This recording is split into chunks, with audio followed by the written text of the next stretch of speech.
You throw over $1,000 a month into local wishing wells. Of course, you idiot, because I'm wishing for more money. This is the Keeping Your Money Show with Jamie Westenberger and Bart Steindler.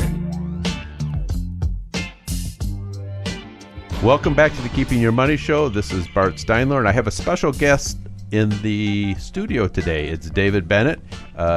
David, I've known for a long time. He has spent 13 years with a Fortune 500 logistics company in Atlanta.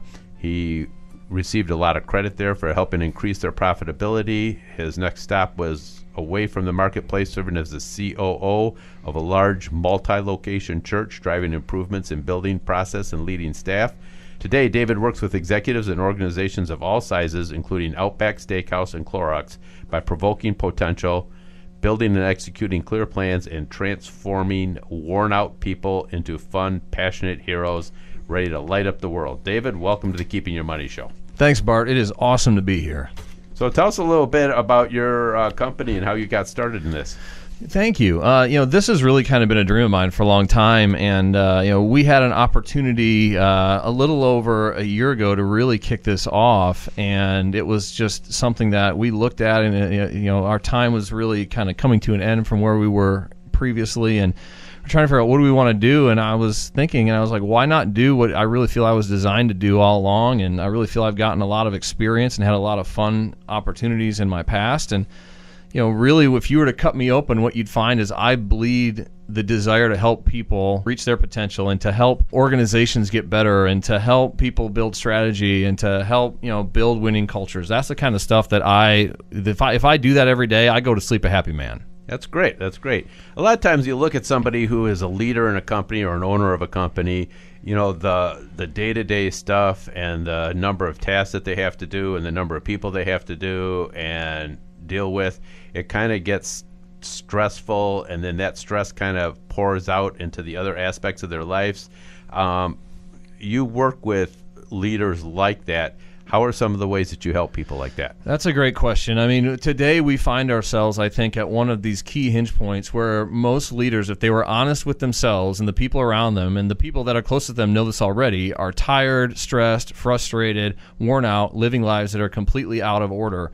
And so I don't just try to help them. I help them, though, from the passion I have for it, because that's been me. And that's been me a couple times. And so, for me, my wife got sick a few years ago. I was doing great in my career, and she was sick for about 3 years, and we finally sat in front of the doctor toward the end, and I said, she's not getting better. What do we do? And he said, well, you need to move within 30 miles of a salty body of water, and the salty air can then cleanse out whatever is in her system. And as a very, very supportive husband, I looked at that doctor and said, are you high? Honestly, I'm sure my wife loved that comment, and he said, no, he's like, this is what you really need to do. And I said, well, that's pretty irresponsible, and for you to just anticipate that I can do that. And he said, I'm just telling you what you need to do. And so we got in the car, and my wife looked at me and she said, well, I'm ready to move. And I said, I am not. And that kind of led to a couple months of soul searching, and I had pretty much a literal come to Jesus moment and had to answer two questions. And the first one was, do you want to be the only husband your wife ever has? And the answer to that is obviously yes. Yeah. The second one is, do you want to be the only father your kids have? And at the time, my kids were 10, 6, and 5, and I have 3 boys. And again, pretty easy one. I said yes. And it was like, well, then you need to really do this. And so we went through a process and, really demoted myself, started over, stayed with the company to give them a lot of credit, and moved to Florida. And in that process, began to change a lot of the rhythms in my life so that I could enjoy more with my family and actually get more done at the same time. And so I take those lessons to help executives do the same thing. So it's really important then to, maintain a balance between the work that you're doing and your family, and that becomes more evident when there's a special family need that requires more than what the average amount of attention is. Oh, yeah, because you're continuing to build into that equity. And really it gets interesting because as you think about the word balance, and especially in the workplace today, it's really kind of a mirage. Trying to find balance is almost impossible. And so really the word I really use instead is the word rhythm, of just having these counter activities that happen to help keep the relationships that are those closest to you still really, really flourishing. So what's an example of that? You talk about rhythm, and it sounds like, hey, yeah, rhythm, that sounds cool. But in a real life example of a busy executive, give me an example of something that you would say getting the rhythm in it. Sure. Well, that's a great question. So one of the first tips I give people is something that we had to do when we first got down to Florida is when it's dinner time at night, when I get home, my phone goes away. Okay, and Great idea. Yep, and my phone goes away, and I have some friends that actually use a box that is made for phones, and you can find it, and I don't go to this website often, but you can find it on Etsy, and it's called a Be Present box. And so you get home, you can put the phone in the box, there's a top that goes on it, and then sure, as you create this rhythm with your spouse, and maybe you can, if your job dictates it, you have to check your stuff, you can pull it back out after the kids go to bed. And so now all of a sudden you are engaged with your family because, as we know, and especially I know now as a dad that has 3 older boys, 17, 13, and 12, that all have smartphones, there's nothing more frustrating than sitting around a table and everybody's face is buried in the screen. I always have a rule at Thanksgiving, and before dinner starts, I go around, I collect everybody's phone. That's awesome. And they have the option of keeping their phone, but if they keep it and they pull it out during Thanksgiving dinner, they lose it. It gets physically taken away from them. That's awesome. That's awesome. That's awesome. Well, hey, another thing I talked to them about is doing rhythm based on activity. And my wife and I try to do this. I know other people that do other things, but and one way to think of this is, let's say you travel for business. If you're gone more than 3 nights in a row during a week, then what that does is that automatically triggers a date night with your spouse the following weekend. That's a big deal. Yeah. Because now all of a sudden your spouse knows, hey, I know that I got a sacrifice here on this end, but hey, I get to be with my significant other here pretty soon, and we can have some time to reconnect. Another way that we've done it is if I'm working 2 late nights one week, maybe I can get off a little bit earlier or do something else the next week in some slot of time that helps redeem that time that I've been away. And so that's the idea of rhythm. From an executive perspective, some of it comes down to just scheduling your day. Mm-hmm. I know that I'm the most productive if I look at my calendar in advance. I schedule everything, and I'm not just talking about meetings. If it's 15 minutes to check email, I put 15 minutes in my calendar to know I'm checking email. If it's, hey, I got to walk down and reconnect with some of my staff, I'm going to put that on my calendar. And the reason we know this works is because we all went to school. And especially when we were in middle school, when we were in high school, we moved to all these different classes, and magically at the end of every day, we got to every class, we got every single homework assignment, and the day was done, and we got everything we needed to get. And it's the same idea with your schedule, is really building out every minute. And it sounds intense, but honestly, when you get in a good rhythm of doing that, it doesn't honestly take that long, but it helps really keep you on track because you're never left wondering, well, what do I want to do next? You've already decided in a moment of a little bit less stress to have some clarity to figure that out. Well, that's a really great idea. Do you have any other tips of like what type of things you can do to maybe help get some of the stress out of your life for a busy executive? Absolutely. One of the things I like to do is to work with music. That's an easy one. That helps me. I'm a pretty intense guy, and so that helps take the edge off a little bit. I used to set up things in my office, whether it was a little waterfall so I could hear water going, or I used to put a Zen garden in the conference table in my office, and that one became so popular that I had multiple staff that would come in just to rake the sand in the Zen garden. And that creates cool opportunities to connect with people and to stay connected to the people that are around you. And so I think it's really important to find those little things, and none of them cost $1 million. No. And isn't that always true? Yep. Right? It just comes down to discipline and intentionality. And I was blessed when we moved to Florida and we rented a house there. It was on a pretty good sized pond, and just so happened that my neighbor 7 doors down was a semi-pro bass fisherman who had been stocking the pond for about 10 years. So I would fish every time I came home. So those are the kind of things.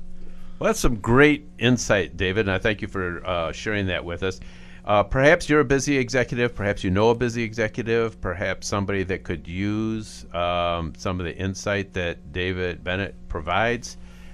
He does work with people and helps them through some of the issues that he's talking about today. His phone number, if you want to get a hold of him, is 919-259-2090. His email address is david.bennett, that's david.bennett @davidbennett davidbennett.tv. Website is also davidbennett.tv. So thank you, David, for coming in, and we'll be right back with more on the Keeping Your Money Show.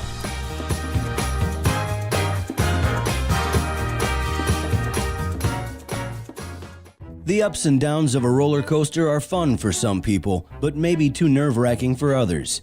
The same is true for the ups and downs of the stock market. If your palms sweat when the market fluctuates, it may be time to reevaluate your investment choices. The ride to your financial future shouldn't keep you awake at night. Call the Keeping Your Money Show at 1-888-98-MONEY to get off the roller coaster and onto solid ground. It all comes back to money. This is the Keeping Your Money Show with Jamie Westenbarger and Bart Steindler. All right, welcome back to Keeping Your Money Show. Jamie the Frog Westenbarger, joined by Bart Steindler. I do sound a little bit better today, though. I'm getting there. A little bit better than what? Than I did a couple weeks ago. Oh, yeah, I'll give you that. I could barely talk a couple weeks ago. Yep. Like I said, you're like 70, 80%, before you were about 40. So right. You're coming back. I still can't hear. So, if you walk by me on the street and you say hello and I ignore you in the next 7 to 10 days, I promise I did not ignore you. I just didn't even hear you. So, I feel like an old man needs to turn up his hearing aids. So this is the Keeping Your Money Show, where we cut through all the bulls, the booyahs, the bells, whistles, honks, and horns to get you the information that actually helps you move towards retirement. If you're tuning in, listening to the next show, and you missed us, come back an hour earlier. We're laying down some knowledge that you probably want. You can always find it on our website as well. Go to keepingyourmoney.com. You can also podcast us through all your favorite podcast stations. Just go there and search for the Keeping Your Money Show. We talked about if you were in your 50s, now is the time and how to get serious about planning for retirement. If you maxed out your 401k plan, here's some other ways that you still could be saving, potentially in a tax-advantaged way.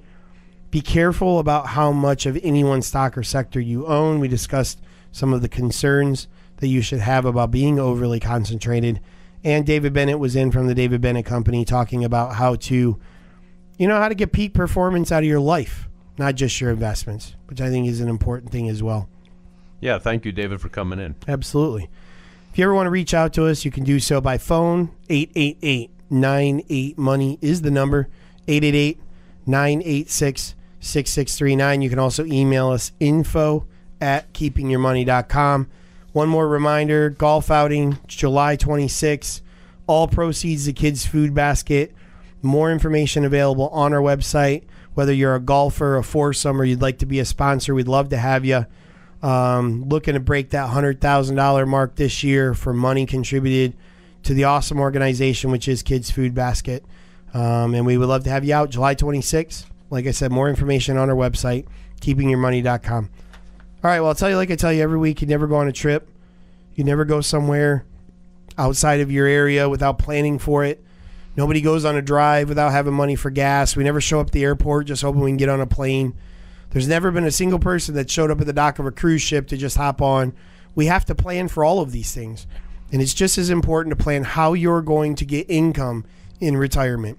The way you do that is to have a plan, a roadmap for your retirement, and a retirement income strategy on how you access the money that you've saved to make sure it's going to support you through all of your retirement hopes and dreams. We can help you with that. You can call us. Free consultation, whether it's a first opinion, maybe a second opinion. We are willing to help you out with that and would love to talk to you. Give us a call anytime, 888-98-MONEY. That's 888-986-6639.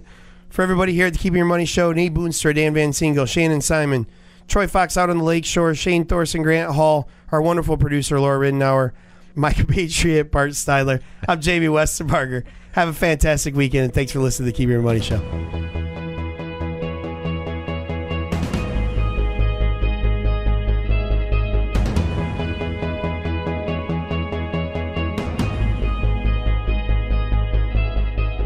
Registered representatives offer securities through Securities America, Inc., member FINRA SIPC. Financial advisors offer advisory services through Securities America Advisors, Inc. Forest Hills Financial, Inc. and Securities America are separate entities.